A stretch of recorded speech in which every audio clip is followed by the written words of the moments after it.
Bom, a gente vai conversar hoje sobre índices de preço, né, para a nossa prova. E toda vez que a gente ouvir a palavra índice de preços, eu quero que você entenda que isso aqui é inflação. Tá? Índice de preços e inflação é a mesma coisa. Tá? São contratos que a gente vai negociar, mas que são na modalidade, né, corrigidos, né, pelo IPCA. Tá? Deixa eu ver a Ju entrando aqui. Olá, Ju.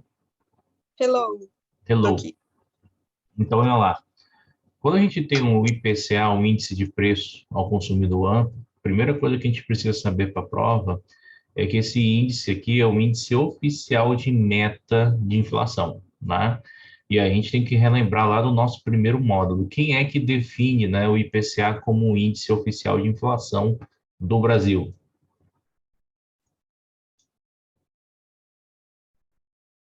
Hum,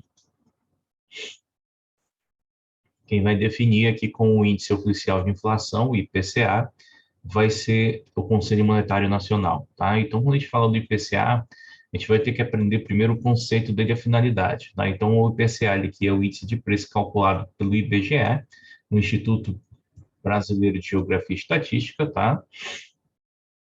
E ele é utilizado, tá, pelo Banco Central do Brasil, tá? Para acompanhar os objetivos, né, estabelecidos no sistema de meta de inflação. Esse sistema de meta de inflação, né, ele é definido pelo Conselho Monetário Nacional. Hoje a nossa meta de inflação é de 4,5%, tá? Com variação de mais ou menos 2 pontos percentuais, né? 2 mais, 2 menos, né? Então vai até 6,5 e fica até 2,5, tá? Hoje a nossa meta está extrapolada, né? Quando a gente fala do IPCA, o nosso IPCA hoje ele está em 10,75%, tá? Ao ano. Por isso que a nossa taxa de juros está subindo, né? Ou seja, quanto maior for a inflação que vai ser gerada em cima do consumidor, mais forte vai ser, né, a alta da taxa de juros da Selic, tá? Então, o IPCA ele vai ter como metodologia de cálculo, né, famílias, né, com rendas, né, de 1 a 40 salários mínimos, tá? Então, essas famílias com renda de 1 a 40 salários mínimos são famílias que vão estar abrangindo, né, no cálculo do IPCA. E uma coisa importante para a prova das senhoritas, tá? A abrangência. Quais são as regiões, né, aonde o IPCA ele vai levar em consideração o cálculo? Apenas regiões metropolitanas, tá? Então, a gente tem aqui as seguintes regiões metropolitanas para o cálculo. Lembrando que o IPCA ele não leva, tá, em consideração, tá, a inflação em zonas rurais. Então, a inflação em zona rural, ela não entra para o cálculo do IPCA, tá? Isso aí é algo que a gente precisa estar acompanhando com cuidado. Então, o IPCA ele só vai estar sendo calculado em regiões metropolitanas, ou seja, nas principais capitais do país, tá? As zonas urbanas, tá? E ignora as zonas, tá? Rurais. Então, o IPCA ele é um índice que vai apurar, tá, a inflação do varejo, tá? Então, toda vez que a gente falar de inflação de varejo, tá? Lembre-se do IPCA, tá? O que que é aquela inflação do varejo? É aquela inflação onde a gente pode estar comprando os itens à unidade, né? 1, 2, 3 quilos e etc. Tá? O que que é uma inflação atacadista? Quando a gente compra os índices, quando a gente compra itens atacado, né? Unidade, né? A fardo, né? Então, por isso que é diferente o cálculo, tá? Então, essa é a primeira situação de PCA, tá? Deixa eu só ver uma coisinha aqui rapidinho antes da gente seguir aqui. Beleza. Então, vou apagar aqui essas primeiras observações e a gente vai falar aqui sobre aqui as outras situações que compreendem também o estudo da nossa prova, tá? Quando a gente fala do IPCA, eu tenho que ficar ligado também, tá? Que essas variáveis investigadas elas são obtidas sobre o preço, tá? Cobrados ao consumidor para pagamento à vista, tá? E a metodologia do IPCA sempre vai levar em consideração, tá? O cálculo de aritmética simples, tá? E o período, tá? O período sempre vai ser um período mensal, tá? O período de coleta do IPCA sempre vai compreender o dia 1 ao dia 30 do mês de referência. Então, por exemplo, nós estamos em março, o IPCA de março, ele vai começar a ser calculado no dia 1º de março até o dia 30 de março, e ele vai ser divulgado até o 5º dia útil do mês subsequente, tá? Então, essa é a forma que o IPCA ele é calculado, tá? Mas eu preciso também entender, né, o que que a inflação, né, ela prejudica nos meus investimentos, né? Então, quando eu falo de IPCA, eu tenho que entender também qual é o movimento que ele vai fazer positivo ou negativo nos investimentos. Então, vamos lá, né? Vamos desenhar aqui um cenário, né? Cenário de alta de inflação, tá? Cenário de alta de inflação, aonde é aconselhável, né, você investidor investir, né? Se a tendência é uma tendência de subir cada vez mais a inflação, o investidor, né, que está antenado a esse movimento, ele vai ter que procurar investimentos, tá? Então ele vai procurar investimentos atrelados a índice de preço. Então, a gente vai ter alguns investimentos, tá, que eles são beneficiados com isso, né? Quem são os investimentos que são beneficiados quando o IPCA sobe? Então, a gente vai ter aí a NTN-B, a nota do Tesouro Nacional Série B, que também pode ser chamado de Tesouro IPCA, tá? Ou nota do Tesouro Nacional Série B, tá? Então, eu tenho esses nomes para essa nota, tá? Outro investimento que pode também ser remunerado por IPCA, que pode beneficiar os investidores em momentos de alta, tá? É o próprio CDB. Você tem CDB à base de IPCA, LCI, LCA à base de IPCA, o CRI, tá? O CRA e as debêntures, tá? Então, são investimentos que o investidor ele vai procurar para tentar suprir, né, essa perda do poder de compra. Então, esses investimentos, o investidor vai ficar de olho. E na questão dos fundos de investimento, o investidor ele vai estar procurando os fundos de renda fixa, tá? São fundos que também são importantes, né, nessa questão da inflação. Mas nós temos um lado negativo também, né, em relação, né, a esse cenário de alta, né? Qual seria o lado negativo, né? O lado negativo do cenário de alta de inflação. O cenário negativo, né, ele vai acontecer quando o Banco Central, o Bacen, tá, começar a aumentar os juros da dívida pública. Então, assim,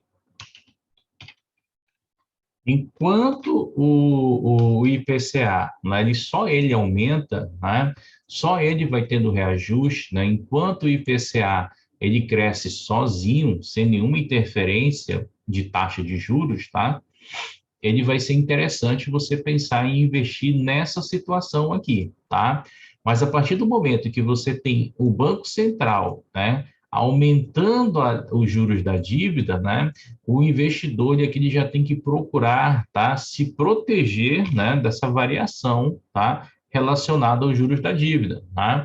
Porque se o investidor não se proteger, ele pode ter perdas, né, no longo prazo com esses investimentos, tá? Então, como é que isso funciona para vocês entenderem? Isso aqui é uma coisa que eu faço que a Stephanie chama de cobrinha, tá? Então, a gente vai fazer aqui para a gente entender melhor como é que funciona esse sistema, tá? Então, imagina aqui que eu tenho aqui, né? 1, 2, 3, 4, 5, 6 anos, tá? E aqui eu tenho a variação da seguinte forma. Imagina lá, você tendo, né, o IPCA fazendo essa movimentação aqui, tá? Eu vou ter o IPCA fazendo essa movimentação, a inflação, e eu vou ter o inimigo natural do IPCA fazendo uma movimentação contrária, né, que é a taxa de juros, né? Então, a taxa de juros fazendo, né, toda essa movimentação aqui, que a gente chama de Selic, tá? Então, olha só, você está estudando dois ativos que eles são inversamente proporcionais, tá? O nome disso aqui, né, na estatística, a gente chama de correlação negativa, tá? Aonde você tem aí dois indicadores que têm uma variação oposta ao outro, tá? Então, à medida que você observa, deixa eu botar aqui, à medida que você observa, né, que a taxa de juros ela cai, você vai observar, tá, que a inflação ela tende a subir, tá? E assim também acontece quando a inflação cai, você tem aí um movimento também, né, fazendo a taxa de juros subir. Então elas são inversamente proporcionais. Hoje o IPCA está 10,75 e a taxa de juros já chegou a 11,75, tá? A tendência é que até o final do ano a taxa de juros Selic ela ultrapasse, né, os 13%, ultrapassando os 13%, tentando forçar, né, a fazer com que o IPCA baixe, né? Então, o Banco Central, ele aumenta a taxa Selic com a ideia de tentar reduzir, né, a inflação. Então, quando o Banco Central ele faz esse movimento, né, ele busca, né, dificultar a circulação de moeda. Porque quanto mais moeda tiver em circulação, maior será a inflação do meu papel, tá? Alguma dúvida em relação a isso, meninas? Tudo certinho. Não, por enquanto não. Deu para entender, né? Deixa eu só...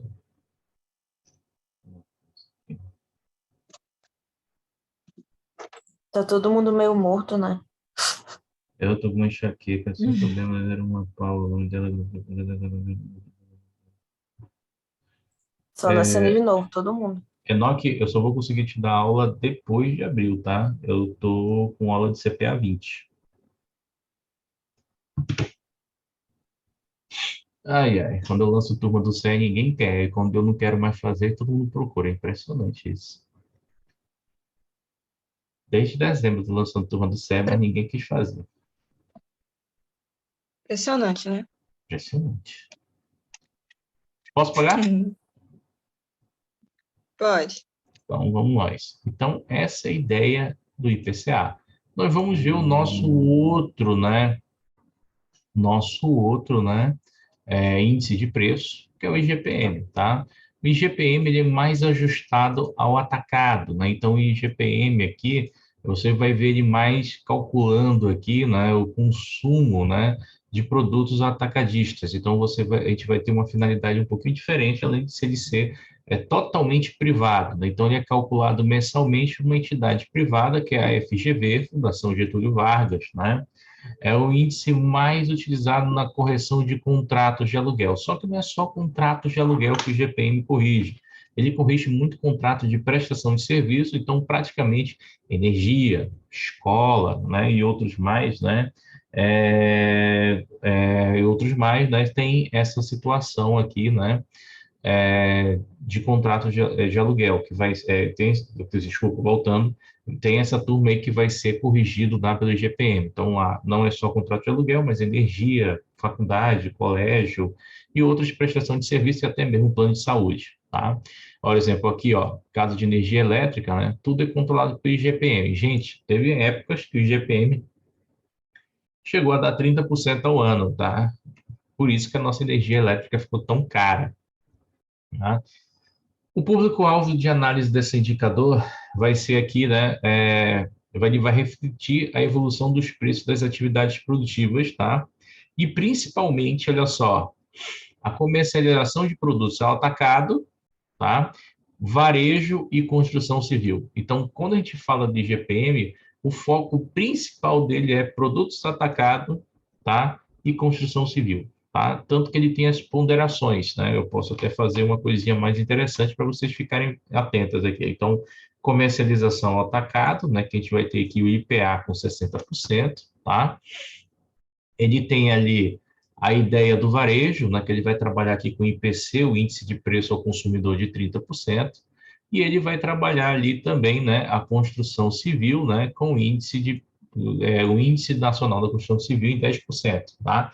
Então a gente tem aí, né, os três tópicos que são abordados pelo IGPM. O IGPM, diferente do IPCA, ele vai abordar três tipos de inflação. Já o IPCA, ele aborda só uma, que é o varejo, tá? Uma outra diferença entre o IGPM e o IPCA. O IGPM, ele pega todas as cidades brasileiras, tá? Todas. Tanto faz ser zona rural, metropolitana, né? Ele pega todo mundo, tá? Já o IPCA, não. O IPCA, a gente viu que ele tem uma exceção. Ele pega só apenas as zonas, né? Metropolitanas, né? E abstém-se, né? Das zonas rurais, tá? Período que a gente tem que observar ele, né? O período de divulgação, né? Então, ele começa a ser calculado, né? No dia 21 do mês anterior até o dia 20 do mês de referência. Então, por exemplo, o IGPM de março, ele começou a ser calculado no dia 21 de fevereiro, tá? E vai até o dia 20 de março, e a divulgação desse IGPM de março ocorre no último dia do mês de março, tá? Então, ele tem um dado totalmente diferente. Na prova, ainda vem uma questão dada para vocês. Qual? É uma questão que fala, né, sobre quais são os fatores de ponderação do IGPM, né? Qual é a sua composição? Então, isso aqui vocês precisam saber, porque isso aqui ainda, lá do CPA 10, cai tanto na prova do CPA 20 quanto na prova do CEA. Cai uma questão perguntando como é que a composição do IGPM. E lá você vai ter que saber que é 60%, né, o IPAA, né, que é o índice de preço ao atacado, 30% IPC, índice de preço ao consumidor, e 10% INCC, que é o índice nacional da construção civil, tá? Posso avançar? Alguma dúvida? E Paulo, esse daí também caiu na minha 10, que eu Eu era tô, tipo um gráficozinho. isso aí cai na 10, na 20 e no CEA. É o cara dizer assim, não vou zerar a prova, entendeu? Isso cai nas três. Até no CEA, quando eu vou fazer a prova, quando eu fui fazer minha renovação, tava lá esse troço. Que era justamente para dizer assim, é uma chance para o cara não reprovar. Entendeu, Stephanie? Amém. Bora Amém. ajudar ele. Então vamos lá. Vamos seguir, tá? Então quando a gente segue aqui, vamos falar aqui sobre os principais. Então a divulgação ocorre aqui no último dia do mês, como eu falei, e a gente vai falar um pouquinho de cada, né? Então olha lá, o primeiro tópico que a gente vai ver vai ser o IPA. O IPA é o índice de preço atacado, ele é uma composição do IGPM. Quem calcula o IPA, né? Quem calcula o IPA é a própria Fundação Getúlio Vargas. Então, esse IPA ele representa 60% do indicador. E quem vai calcular também é a Fundação Getúlio Vargas. Então, se na prova de vocês perguntar quem calcula o IPC, o INCC, o IPA, é a Fundação Getúlio Vargas, que fazem parte do cálculo do IGPM, tá? O segundo, que é o IPC, é o Índice de Preço ao Consumidor. Esse índice de preço ao consumidor, ele vai atuar com a inflação do varejo, tá? Do varejo, tá? Então, ele vai olhar mais o varejo, tá? Então, esse cara aqui, né, que ele é varejista, eu posso dizer que ele mede a mesma inflação do IPCA, tá? Só que ele tem uma diferença. Qual? Aqui no IPC, eu vou levar em consideração famílias com renda de 1 a 33 salários mínimos. Lá no IPCA, as famílias são de quanto? De 1 a 40 salários mínimos. Então, essa é a diferença, tá? Então, aqui no IPC, eu levo em consideração as famílias de 1 a 33 salários mínimos, e lá no IPCA, eu levo em consideração famílias, né? É, de 1 a 33 salários mínimos. Deixa eu terminar essa turma e eu combino contigo. Ainda não tem previsão. Quando eu terminar, aí a gente marca. Tranquilo? E aí eu tenho o Não IN. entendi. Aqui não estou falando com outra pessoa no WhatsApp. Tá? Ah, É que eu estou falando com muita gente ao mesmo tempo hoje. Manda. E aí eu. Manda. rapidinho, só pra gente.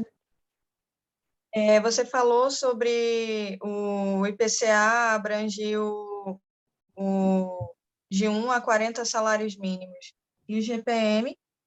IPC, Índice de Preço ao Consumidor, abrange de 1 a 33 salários mínimos. Você está falando do IPC, né? Tá, peraí. Uhum.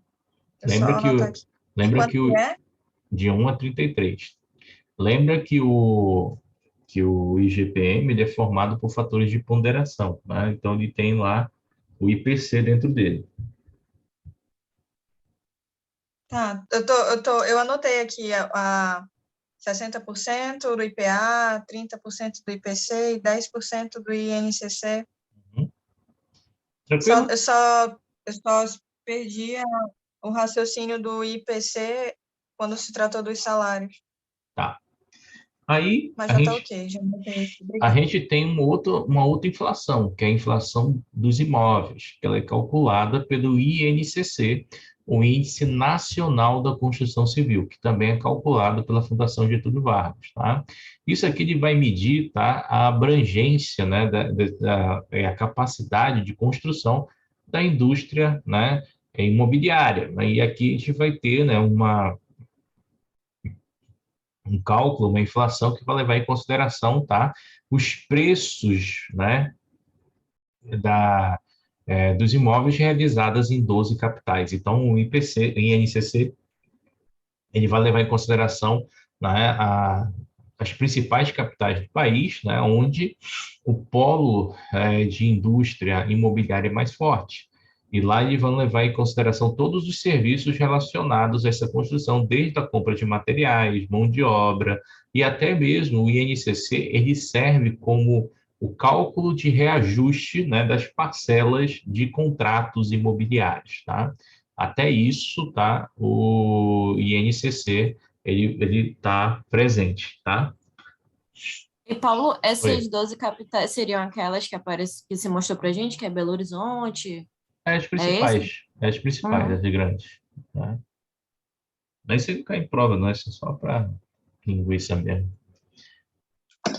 Beleza? E aí a gente apaga aqui, tá? Deixa eu ver se a gente tem mais alguma coisa para falar dele. E a gente vai ver. Ah, não. Então a gente não tem. Uma coisinha de prova que vocês precisam saber, né? Existem investimentos que utilizam o IGPM como fator de remuneração, tá? E esses investimentos eu preciso conhecer, tá? Então, investimentos que usam o IGPM, tá? IGPM. Vocês vão ter aqui as debêntures, tá? As debêntures, elas podem utilizar índices de preços, tá? Na sua composição, tá? Vocês podem ter o CRI e o CRA. Tá? São as letras de crédito do imobiliário e do agronegócio, tá? O que é mais comum? É mais comum, né, os investimentos que remuneram o IGPM serem corrigidos e acontecerem no estilo das debêntures, tá? É mais comum as debêntures utilizarem o IGPM, tá? No passado, tá? Há uns 10 anos atrás, existia um título público nacional que remunerava-se pelo IGPM, que era a NTNC, tá? Esse contrato NTNC, que era utilizado pelo IGPM, hoje não é mais negociável, tá? Ele não tem mais negociação hoje no mercado, mas ainda existem ativos que o governo federal ainda tem que pagar de juros desses tipos de contrato, tá? Que vem sendo vencidos, tá? Então, hoje, seriam o principal investimento que atua, seriam as debêntures. Tranquilo? Bem tranquilinho, tá? Isso é só para vocês saberem. E a ideia, né, de cenário é igualzinho, né, a ideia de cenário, tá, do IPCA. Onde a gente vai ter lá o IPCA, né? Ele só é interessante no momento que a inflação cresce, seria a mesma ideia do IGPM, no momento que a inflação está alta, seria interessante você investir no IGPM, e lembrando que a Selic, à medida que ela vai subindo, também ela vai fazendo com que o IGPM desacelere, tá? Mais uma coisinha de prova, tá? O que que faz o IGPM, né, mudar tanto, tá?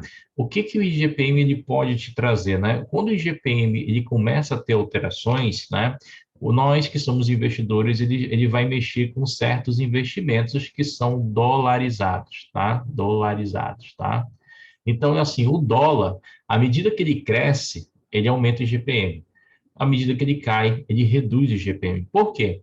Alguns produtos que nós utilizamos, eles são importados. Então, a cesta básica, né, atacadista desses produtos, ela pode sofrer influência em relação ao dólar, tá? Então, o dólar é uma inflação que também é uma variação da moeda, né, de forma inflacionada, que também pode afetar o nosso IGPM. Vou apagar aqui para a gente seguir. E a gente vai ver as nossas principais taxas, né? Mas antes de a gente falar das taxas, deixa eu fazer um modelo aqui que normalmente os alunos causam uma certa confusão quando vão estudar para provas, né, de certificação financeira, né? A primeira confusão que os alunos causam é porque é o seguinte: quando a gente fala de Selic, existem três tipos de Selic no mercado. Então, a gente vai ter aqui, ó, Selic, que a gente chama de Sistema Especial de Liquidação e Custódia. Eu vou ter a taxa Selic Over e a taxa Selic Meta. As três Selics aqui que eu estou falando para vocês são três coisas totalmente diferentes, né? Vocês já viram essa situação? Vocês sabem a diferença entre essas três Selics que eu estou colocando aqui para vocês? Sem nada. Sem nada. Olha só, ela nem lembra mais das minhas aulas. Pô, Stephanie, magoou. Ô, Paulo, minha cabeça ela anda tão... Se a tua anda tão, imagine a minha. Vamos lá. Vamos lá. Hoje é um dia que a minha cabeça está tão assim que eu não tô, sei lá, tô meio... Nem eu me entendo hoje. Tem dia que a gente tá meio fora de órbita, né? É. E Assim hoje é... foi um dia muito estressante, porque com esse negócio de ficar sem internet, a gente Vixe, nem trabalha fala. com isso, né?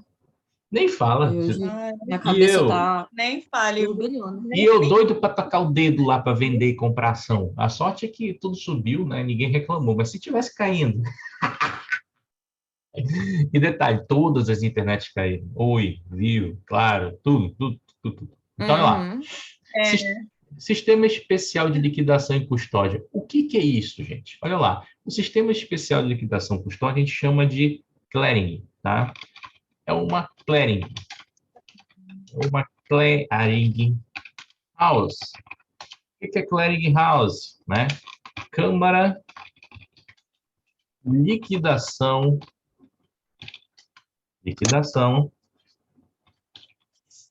e Custódia, tá? Uma clearing house, gente, é utilizada para fazer registro de operações. Então, eu posso dizer aqui para vocês que, né, que ela é responsável por registrar operações com título público federal. Então, todo título público federal, né, que é negociado pelo Banco Central entre os bancos, vai ser registrado na Selic, tá? Lembrando, que tipo de título público federal vai ser negociado nessa operação, tá? Vamos lá, vocês são CPA 20, já tem que saber isso direitinho, tá? Então, que tipo de título público federal vai ser negociado nessa operação? Vai ser negociado nessa operação, tá? Os títulos que aparecem no Open Market, tá? E no Go Around.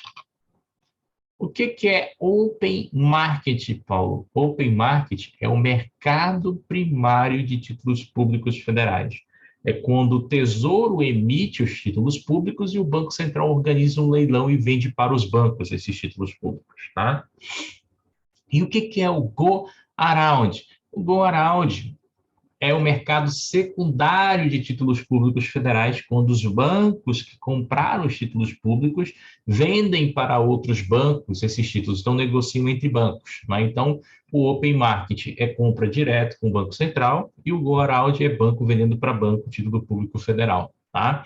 Ambos os mercados têm a supervisão do Bacen. Tá? Uma pegadinha de prova que pode aparecer para vocês. Né? A gente nunca sabe. Paulo, se o investidor, pessoa física, né, compra um título público federal, aonde é que vai ser feito a guarda, a liquidação, a custódia? Aonde vai ser a clearing house que vai fazer essa liquidação aqui? Vocês sabem?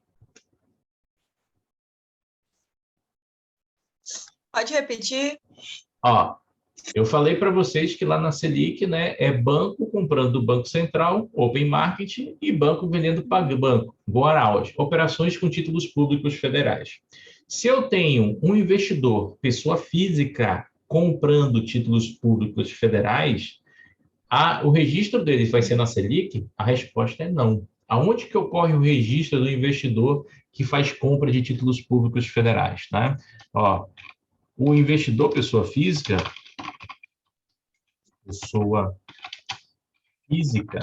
tem seu registro, sua custódia e liquidação, tá? Na CBLC, tá? Que é uma outra clearing, é bem antiga essa clearing, a gente chama de Companhia Brasileira de Liquidação e Custódia. E aonde ela está situada, essa clearing house? Ela está situada dentro da B3, ou seja, a liquidação que ocorre, né, com os títulos públicos federais, elas serão liquidadas na Bolsa de Valores, tá? Quando for pessoa física. Então, a pessoa física, quando ela compra título público federal, a sua liquidação é feita na Bolsa.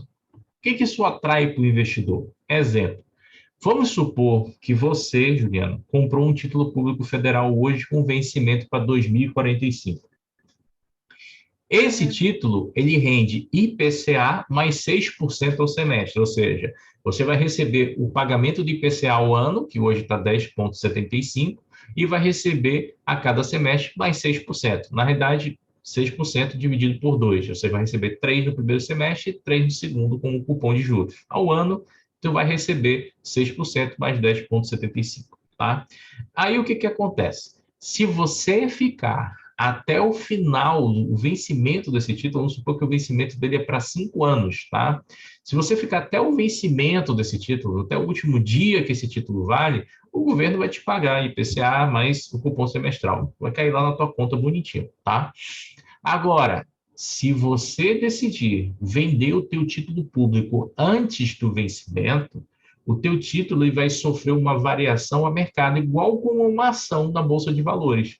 Ou seja, vai ser feito um cálculo de marcação a mercado, levando em consideração os dias que você ficou com o título e levando em consideração a taxa praticada de juros no momento.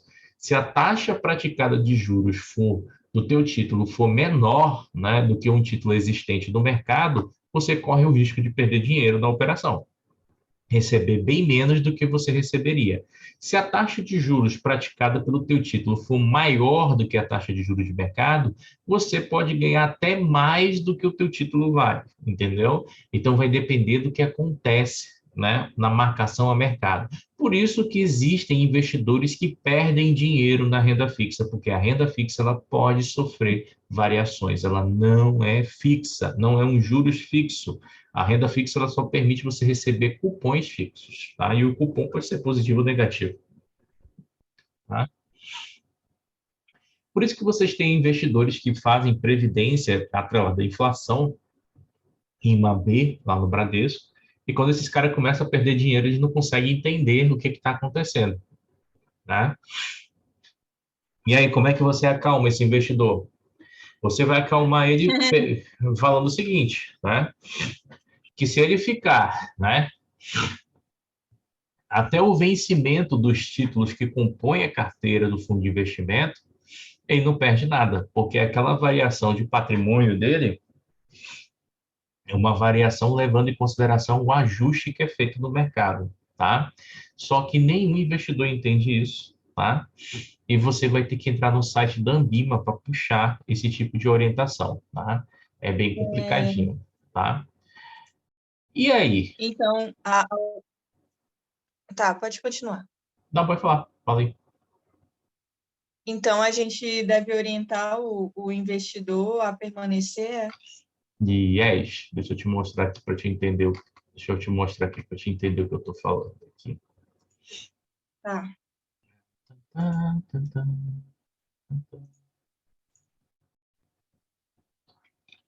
Não, vou fazer o seguinte, deixa eu terminar de Porque explicar, assim, porque senão eu não vou conseguir abrir aqui. Então, bora lá, vamos terminar aqui de explicar todos, que eu vou te explicar isso aí com calma. Então, vamos lá. O que é taxa Selic over? Né? Olha lá, a taxa Selic é o custo da operação, tá, com títulos públicos federais em um dia, tá? Ou seja, é a média das operações. Como é que isso é calculado, Paulo? Isso é calculado, tá, utilizando uma fórmula matemática. Então, você vai ter aqui, por exemplo, né, algo desse tipo. Né? Você vai ter lá FV é igual a PV, né? Igual, né, PV, né? 1 mais I elevado a 252, tá, dias úteis, tá? Então, você vai ter aí, tá, uma fórmula matemática, onde você vai ter lá o valor final da operação, igual ao valor inicial, igual a 1 mais I elevado a 252 dias úteis. Então, toda a taxa, né, todo cálculo de investimento atrelado à renda fixa vai sempre levar em consideração 252 dias úteis ao ano e ao mês 21 dias úteis, tá? Essa é a situação, tá? E essa taxa Selic over, ela tem um outro papel preponderante interessante para a gente. Qual? Ela tem um uso, né, significativo. Qual? Ela é usada, né, para remunerar, tá, um investimento. Ela é utilizada para remunerar a LFT, tá? Que é a letra financeira do Tesouro, chamada Tesouro Selic. Então, essa letra aqui, ela é remunerada pela Selic over, tá? E nós temos mais uma, né? A gente tem a taxa Selic Meta. Quem é essa taxa Selic Meta, né? Vamos colocar lá, é definida, né?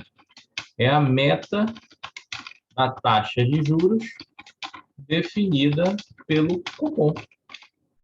Ou seja, a taxa Selic Meta, ela só tem origem quando o Comitê de Política Monetária, que é um órgão do Banco Central, se reúne e eles vão definir a taxa básica de juros no mercado, né? Detalhe, a taxa Selic Meta, a gente vai ver que ela tem outros nomes, né? Ela pode ser chamada de taxa de juros de mercado, ela pode ser chamada de taxa de juros doméstica, e a ideia dela é padronizar todos os juros que são utilizados no mercado brasileiro, tá? Tranquilo? Deu para entender essa diferença entre essas Selics? Deu para entender. Tá? Então, se aparecer para vocês lá taxa Selic, over, vocês têm que entender que não é a mesma taxa Selic Meta e não é a mesma Selic. Se aparecer lá Sistema Especial de Liquidação e Custódia, Selic, isso não tem nada a ver com taxa de juros. Então, você tem que trabalhar, né, o entendimento para poder saber o que é cada um deles. Essa over não é aquela taxa dos empréstimos entre bancos? Não, essa daí é o DI. É o CDI. A over é a taxa que o Banco Central utiliza para emprestar do Bacen para o banco, não entre bancos. Tá. E faz o redesconto. Sim. Tranquilo? Posso pagar? Ok. Então, é lá. Então, Essa é a ideia da Selic, né? Então, quando a gente fala da Selic, né, para vocês, né, a ideia bem genérica dela é entender que ela representa a taxa de juros básica, né, da economia, né, de curto prazo da economia brasileira. Quando eu falo que ela é a taxa básica da economia, que taxa Selic é essa aqui que eu estou me referindo aqui, hein? É a taxa Selic meta ou a over?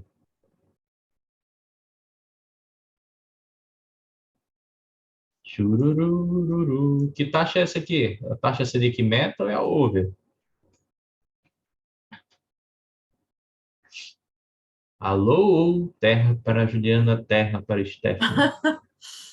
É a over. Não, é a meta. Não, Meta. mas não é de um Porque eu estou dia falando que ela é a taxa de juros básica da básica. economia. Não é o custo das operações, né? Então, quando eu digo que a Ah, taxa tá. Selic ela representa os juros básicos da economia, eu estou me referindo à taxa Selic meta, que é definida pelo cupom, tá? Essa é uma taxa que a gente vai já desbravá-la, tá? Tá? Mas eu tenho outra taxa que é muito importante no mercado, que é essa taxa de câmbio, a Ptax, né? A Ptax, ela vai ser calculada com a média das operações entre moedas estrangeiras, tá? A principal moeda estrangeira que o Brasil calcula Ptax é o dólar, né, que é a moeda internacional, mas tem Ptax de euro, tem Ptax de ien, de libra, né? Mas o dólar é a referência, tá? Então, durante o dia, olha só o que acontece. Durante o dia, o Banco Central, o Bacen, é o Banco Central, o Bacen, tá? Deixa eu só mudar aqui a cor do pincel, tá? Botar uma mais forte.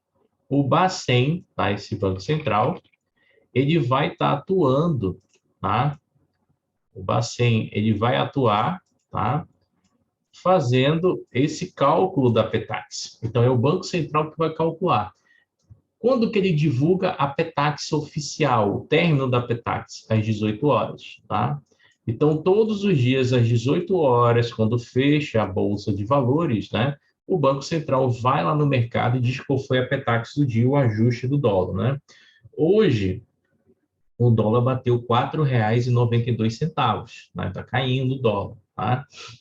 A justificativa do dólar estar caindo tanto é porque os estrangeiros estão colocando muito dinheiro no Brasil, principalmente depois que a Rússia saiu da rota dos investimentos. Aí o pessoal está procurando, né, outro país como polo de investimento para colocar os seus recursos. E esse país é o nosso, tá? Então a gente começou a ter muito ganho de investidores, muitos dólares entrando no Brasil e o real está se fortalecendo. Nós estamos tendo um real mais forte, tá? Tá? E a Petax, Paulo, a Petax tem algumas características que a gente vai ver já já, daqui a pouco, que o Banco Central pode divulgar a cada 30 minutos, tá? A gente vai já já correr e conhecer isso. Vou apagar aqui para a gente seguir e a gente vai ver outra taxa, né? A gente tem uma outra taxa, ó, que é a taxa Selic Meta, que eu falei para vocês, que é estabelecida pelo cupom, e aqui a over, Stephanie. Aqui, ó, a over, que é a taxa que expressa, né, a média das operações de financiamento do título público federal, tá? É a taxa dos juros do título, tá? Uma pergunta da prova de vocês que podem vir assim, né? Qual título público é remunerado pela taxa Selic over, né? E aí você vai ter que lembrar, né, que essa taxa Selic over ela pode ser remunerada ela pode remunerar a LFT, letra financeira do Tesouro, e pode cair uma pergunta na tua prova bem assim, qual é a taxa que remunera os títulos públicos? E aí você vai lembrar de taxa Selic over, tá? Só um minuto, por favor. Oi? Só um minuto. Você pode repetir? Posso. A taxa, Ó, os a taxa exemplos da prova? Selic, ó, pergunta de prova lá, né? O primeiro exemplo, né? A prova pode perguntar qual é o título público que a taxa Selic over remunera. A resposta vai ser LFT. Peraí, que a taxa Selic Remunera. Ela vai chamar lá a LFT. Ou vai aparecer a questão lá Tesouro IPCA, né, que é o Tesouro Selic, desculpa, Tesouro Selic, que é remunerado pela taxa Selic over. Certo. Aí o senhor falou outra Aí também. a segunda questão de prova que eu já vi, né, fala bem assim, qual é a taxa que remunera os títulos públicos? Né? qual é a taxa usada para remunerar operações com títulos públicos federais. Aí você tem aí a taxa Selic over também.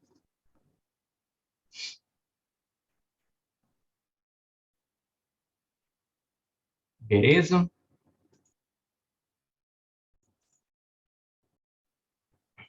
Ok.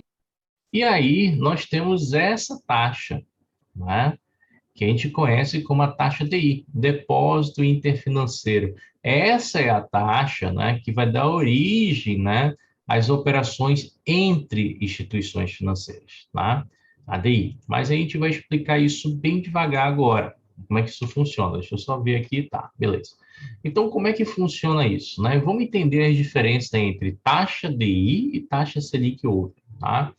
Então, eu vou criar um quadrinho aqui, tá? Para explicar isso bem direitinho para vocês e vocês não terem dúvida nisso, tá? Então, a gente tem aqui, ó, primeiro vamos entender como é que funciona a taxa Selic over, né? Então, aqui eu tenho a taxa Selic over, tá? Essa taxa Selic over é a média das operações, sai, em um dia, tá? Dentro da Selic. Só que quando eu falo Selic, lembra que é sistema especial de liquidação e custódia. Então, eu vou botar aqui da Clearing Selic. Beleza, tá? Como é que funciona essa taxa? Como é que ela acontece lá, né? Então, eu vou ter lá a seguinte situação. Eu vou ter o Tesouro Nacional, tá? Eu vou ter a participação do Tesouro Nacional, eu vou ter a participação do Bacen, tá? E vou ter um negócio que a gente chama de Open Market. Open Market. Open Market. Tá? E aí, olha só como é que isso funciona. Tá? Vamos só organizar aqui para ficar bonitinho. Então, a gente tem a seguinte situação. A gente tem o Tesouro Nacional. Né? O que o Tesouro Nacional faz, Paulo? O Tesouro Nacional ele vai ter como função emitir títulos públicos federais. Então, o Tesouro, tá? Ele vai emitir os títulos e vai repassar para o Bacen, tá? Então, o Tesouro ele tem esse papel, né, de emitir os TPF, Título Público Federal, tá? Que vai ser repassado para o Banco Central e o Banco Central, por sua vez, ele vai pegar esses títulos públicos e ele vai negociar aqui no mercado interno num leilão chamado Open Market, tá? Então, aqui no Open Market, o que que acontece? A gente vai ter os bancos, né? Então, ele vai vender esses títulos para os bancos. Ele vai vender, tá? E aí, o que que vai acontecer aqui dentro desse Open Market? Nós vamos ter aqui os dealers, né? Que são bancos e instituições financeiras, tá? São os principais do país. E esses bancos e instituições financeiras eles vão ter uma demanda. Qual?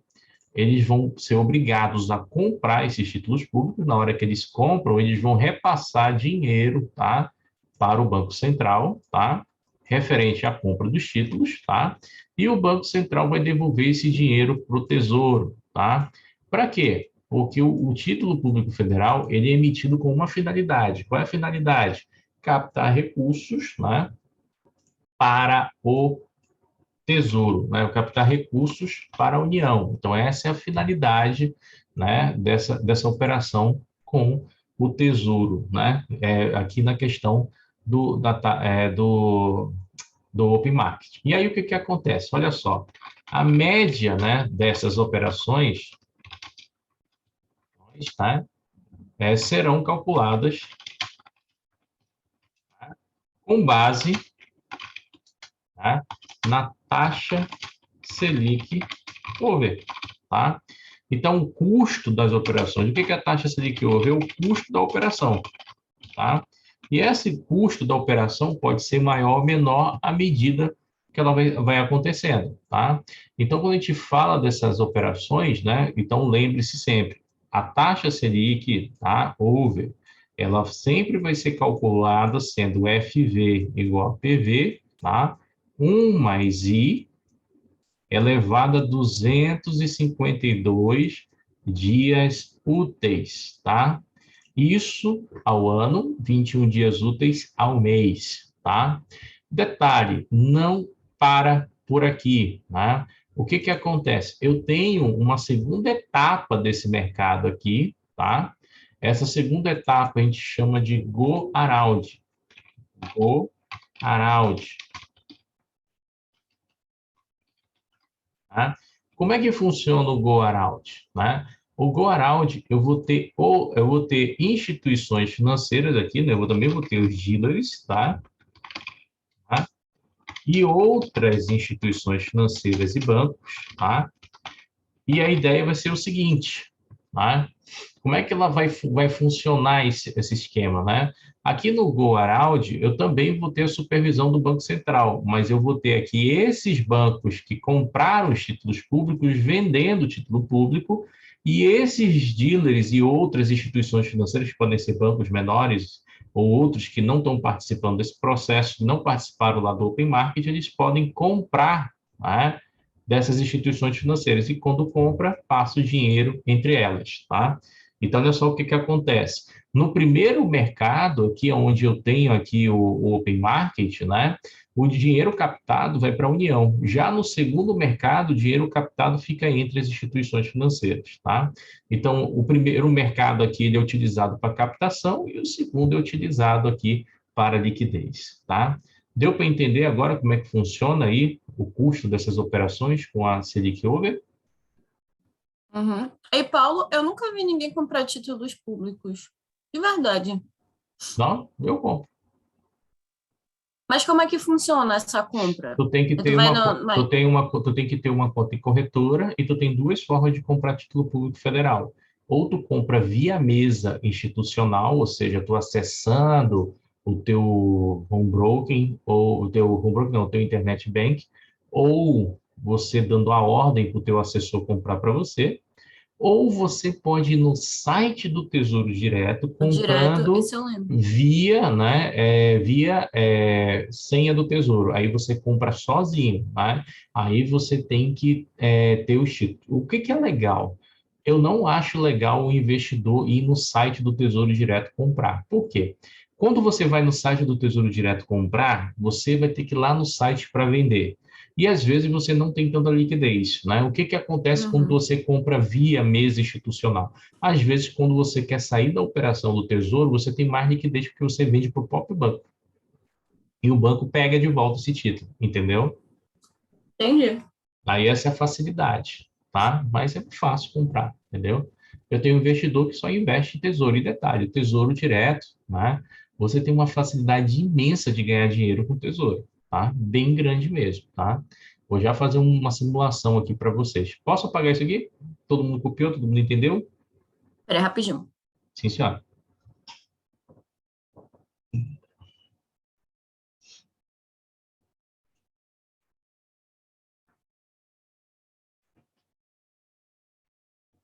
Ok.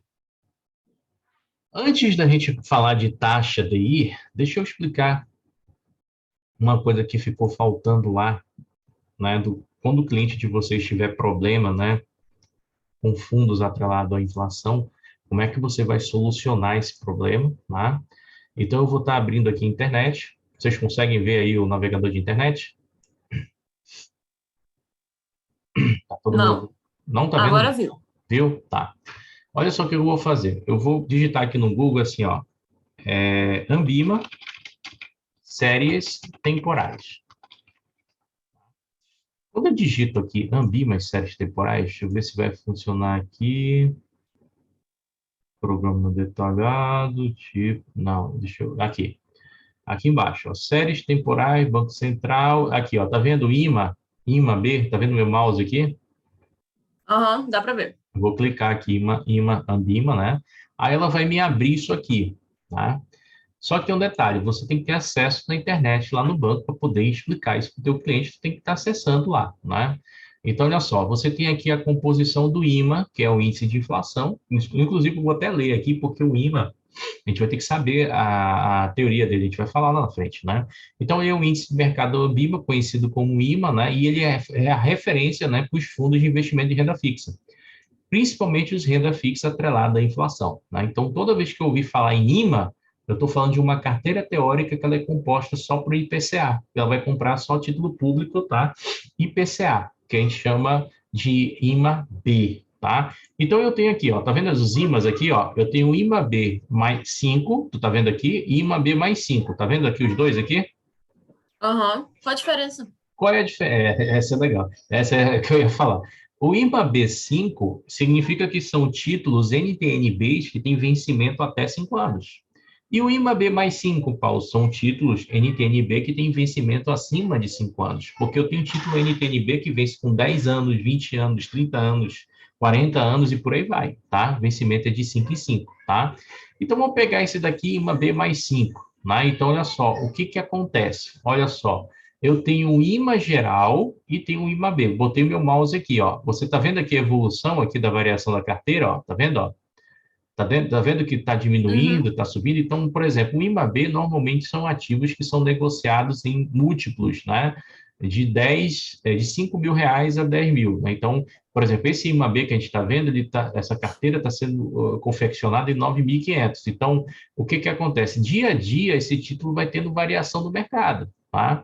Observa que o IMA-B ele está tendo mais evolução, o IMA-B5, do que o IMA-B+. O que que é o IMA-B+? É a soma do IMA-B5 mais o IMA-B normal, né? Observa que o IMA-B5, hoje, quem tinha aplicação no IMA-B5, né, está tendo aí um ganho de 0,53% hoje, tá? No mês, ele está ganhando 0,79%. No ano, está negativo. Por que está negativo? Porque a inflação está caindo, quer dizer, a inflação futura está com tendência de queda e o juros está subindo. Então, o que tu vai dizer para o teu investidor? Olha, se o cara quiser entrar hoje em IMA, tu vai dizer para ele, olha, não é legal você entrar em inflação agora. Ele vai chiar. Mas como? A inflação está alta, todos os juros estão, toda a inflação está alta, só olha lá, inflação alta, o governo está pagando mais, não sei o quê. Só que tu vai dizer para ele o seguinte, já está no pico da curva. O que que acontece? A partir do momento que o Banco Central começar a, a aumentar a Selic, a tendência de ganho do IMA-B é cair, entendeu? Quando que o cara tem que investir em IMA-B? Quando o IPCA está lá embaixo, barato. Mas como que o IPCA está barato? É quando a taxa Selic está caindo. Quando a taxa Selic começar a cair, é quando o cara tem que começar a entrar em IMA-B, porque a tendência futura é subir. Quando a taxa Selic começa a subir, a tendência futura do IMA-B é cair. Então, hoje, você não recomendaria esse tipo de investimento para o cara, tá? E aí, olha só, vamos ver mais coisa aqui, vamos ver o que o site da Ambima traz. Trazia mais um negócio. Então, até aqui ele diz como é que é a formação do IMA, subíndice, e eu quero acessar a lâmina. Então, eu venho aqui, ó, IMA-B, ó, 5, IMA-B 5+. Eu vou acessar a lâmina aqui, tá? Ele vai me transferir para esse lugar aqui, e aqui você vai dizer, olha, se o cara tiver, por exemplo, na composição da carteira dele IMA-B, né? Olha o que vai acontecer. O valor do índice é 9 mil, tá? O valor do índice de inflação, 9.200 e pouco, caiu, tá? Ó, lembra que eu falei para ti? É um número redondo, 10 mil, tá? Ele tem que estar acima de 10 ou abaixo de 10. Se ele estiver acima de 10, está ganhando dinheiro. Abaixo de 10, está perdendo. E aqui a gente tem mês, né? Quanto é que rendeu aqui, né? Ó, o risco, o desvio padrão, 5,59, bem alto. Nos últimos 3 meses está negativo, menos 1,93%. O risco dos últimos 3 meses, 6,76%. Em um ano, o IMA-B está negativo, tá? Em 2 anos está negativo.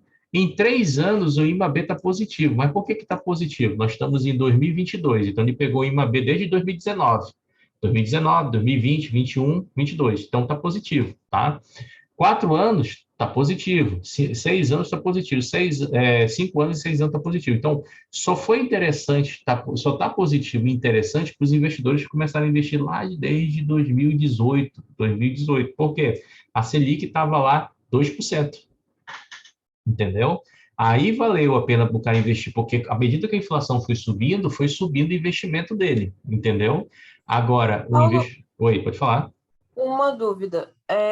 Esse, digamos, né, esse cliente que começou a fazer esse investimento em 2018, nesse período que ele comprou de 6 anos aqui, ele já, isso aqui é uma rentabilidade futura? É. 5 anos, 6 anos? Não, essa é a rentabilidade dos últimos 6 anos. 2018, 2019, 2021. Então, 22. então, se ele comprou lá em 2018 para cá, o que esse cara tem que estar fazendo? Vender. Ele tem que sair fora, porque ele já ganhou dinheiro, entendeu? Ele sai fora e o que ele tem que fazer agora? Ele tem que investir em investimentos que acompanham a Selic. Selic. Entendeu? Aí vai chegar uma época que a Selic vai começar a baixar de novo. Quando a Selic começar a cair, o que ele faz? Ele começa a investir de novo em papel. Entendeu? Conclusão, então só é vantagem fazer investimento quando a taxa Selic está baixa. Não, a tua conclusão está errada. A conclusão é, só é vantagem eu investir em uma B quando a taxa de juros começa a cair. Beleza. Entendeu? E quando que eu saio? Quando a taxa de juros começar a subir.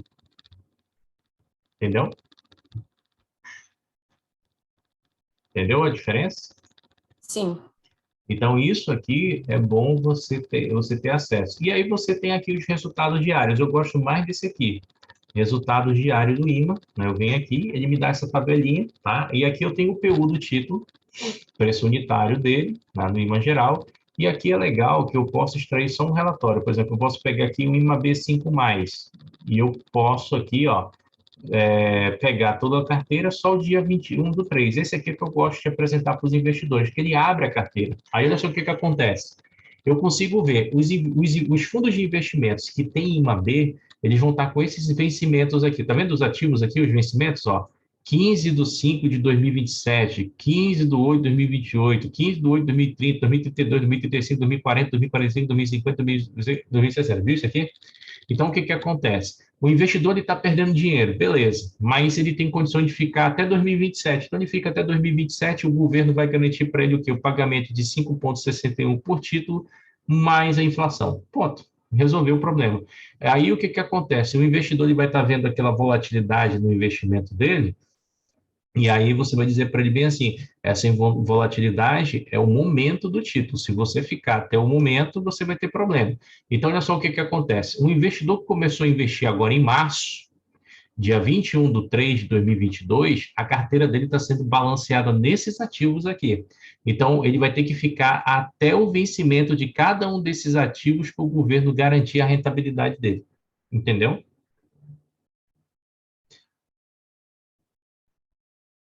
Entendeu, Stephanie? Alô? Eu não estava conseguindo marcar aqui, mas eu entendi sim. Aí É porque imagina. eu fiquei na dúvida quando você falou aquela da parte da Selic, isso me confundiu, mas agora eu já entendi. Mas olha lá, vamos voltar ao passado. Vamos ver o cara que comprou esse ativo em janeiro de 2020. Aqui, ó, janeiro de 2020. Eu vou enviar aqui o relatório. Ah, só está disponível a partir do dia 14. Ah, tá. Então não tem como fazer. Tá. Mas eu ia puxar o cara aqui de janeiro de 2020 e tu ia puxar um relatório para ele dizer, olha, os teus vencimentos dos títulos já ocorreram, né? Ou então vão ocorrer esse ano, então o ideal é tu ficar até o vencimento do título, tá? Isso aqui, o teu gestor do fundo do Bradesco, lá do IMA, vai ter esses dados e ele vai estar orientando direitinho o teu investidor, né? Na hora de fazer esses aportes. Normalmente é o seguinte, investidor que tem risco moderado, tu não oferece IMA B para ele. É melhor ele ir comprar Tesouro Direto, NTN-B, sozinho, entendeu? Porque se tu oferecer, ele não vai entender esse tipo de evolução. Tu vai oferecer para esse cara aqui, para IMA B, um investidor que tem um risco arrojado, tá? Ou alavancado. Esse cara que tu vai oferecer. Senão tu vai ter só raiva em oferecer para um cara conservador e para um cara moderado que ele não vai entender. Ele não tem perfil para entender isso, entendeu? Deixa eu ver a outra coisa que eu ia apresentar para vocês. Deixa eu voltar aqui para a apresentação, só para a gente entender o que era. Deixa eu voltar aqui, DI. Eu ia apresentar uma outra coisa. Ah, tá, o Tesouro Direto. Isso. Olha só para vocês terem uma ideia do poder do Tesouro Direto. Agora com cenário de alta de juros. Né? Então, vou botar aqui calculadora do Tesouro Direto. Tá? Já volto, vou aqui no banheiro. Rapidinho. Tá, então tu vai ler o tempo que eu vou achando aqui o simulador de investimento. Isso aqui é interessante para vocês descobrirem. Se vocês não conseguirem, isso aqui eu faço muito para investidor nosso que quer lá na frente ter potencial de investimento, tá?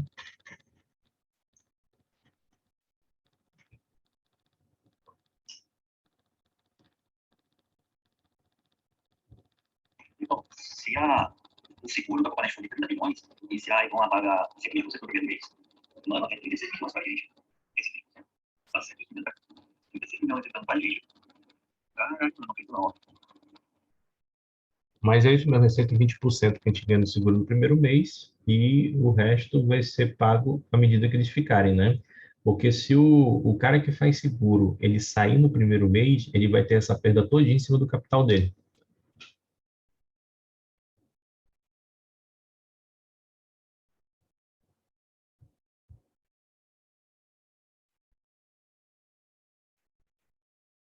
Let it go. Let it go? Então, olha lá. Olha só. Aqui é o site do Tesouro, tá? Eu vou dizer que já escolhi o meu título, tá? Eu fiz essa simulação lá na minha palestra da Assembleia, né? Então, vou botar aqui, por exemplo, esse IPCA 2045. Tu pensa que IPCA 2045 é longe? Não, é 20 anos. 20 anos passa rapidinho, 23 anos, tá? Tem gente que financia casa, imóvel para 35 anos, né? E paga muito mais. Vamos supor que vocês querem investir isso aqui, R$ 500 por mês, né? E a gente vai simular aqui quanto é que vocês vão ter lá. Se você seguir todo mês colocando R$ 500 no Tesouro Direto, você vai ter lá no teu resgate, em 2045, R$ 381.170, daqui embaixo. Esse aqui vai ser o lucro. Então, olha só a rentabilidade. 381.170,84, tá?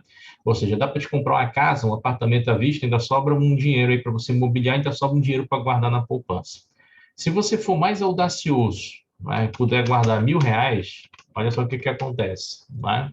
Todo mês você puder guardar R$ 1.000, quando chegar lá nesse período, você vai ter R$ 762.000, né? Se você tivesse guardando na poupança, teria meio milhão. Se você tivesse guardando no CDB, meio milhão, e por aí vai. Então, você tem essa possibilidade de guardar dinheiro, de guardar esses recursos, né, no Tesouro com uma fração baixa, né? Mesmo que tu dissesse para mim, Paulo, eu não tenho condições de guardar 500, mas R$ 100 eu tenho, tá? Eu vou colocar R$ 100 aqui e também vai dar uma boa grana. Lá na frente tu vai ter aqui, ó, R$ 76.000. Já é um grande dinheiro. Então, os investidores, né, de renda fixa, eles conseguem fazer poder com juros. Lógico, se você fosse investir isso aqui na renda variável, a tua possibilidade de conseguir isso mais rápido era mais rápido, né? Mas a renda variável tem muita volatilidade, pode ser que daqui a 20 anos, né, em vez de te dar um retorno satisfatório, te dê um retorno não muito interessante. E aqui não, a renda fixa ela vai te prometer esse ganho na evolução da curva, mas tu tem que ficar até o final. Se tu sair antes, tu vai pagar, né, a diferença desses juros, tá? Então, é uma situação interessante do Tesouro, tá? Fiz isso aqui para vocês pensarem, tá? Pensem com calma. Paulo, eu não entendo isso, mas eu gostaria de fazer. É para isso que existe assessor de investimentos. Se vocês quiserem a minha orientação, eu ajudo vocês a montar uma carteira dessa para vocês, tá? Então, eu vou me despedindo aqui da aula hoje, tá? E amanhã a gente volta nesse mesmo bate-canal. Paulo, manda esse link aí do cálculo. Esse aqui que a gente está vendo agora. É só entrar aqui, ó. Deixa eu botar aqui para Pois é, tu digitou só calculadora. Aqui, ó, Tesouro Direto Simulador. Tá, beleza. Entendeu? Vou mandar para ti lá no WhatsApp. E aí. E para fazer, por exemplo, falando agora, né? Para fazer a compra desse tesouro, ou algum desses títulos que tu mostrou aqui, por onde que eu vou? Tu tem que ter conta em corretora, tá? Como eu te falei, a Finance hoje ela é um escritório de investimento. Pode abrir a conta comigo, transfere o dinheiro e a gente compra. Uhum. Entendeu? Uhum. Aí todo mês tem que comprar. Sim. Top, gostei. Entendeu? É um investimento de baixo risco que vai te dar uma grana lá na frente interessante, entendeu? Uhum. Tem muito investidor que começa aplicando um tesouro, quando começa a ganhar 100 conto, 100 mil, por exemplo, já tá com, ou então já está com 50 mil, ele tira 10% e vai operar em ações. E deixa o resto lá seguro, Uhum. entendeu? Uma boa. Uhum. Então fica aí. Depois eu vou mandar para vocês aí o link do simulador e mando para vocês o site da Finance para quem quiser trabalhar comigo, operar comigo. Abraço, meninas. Beleza. Até amanhã. Boa noite. Boa Até noite. amanhã.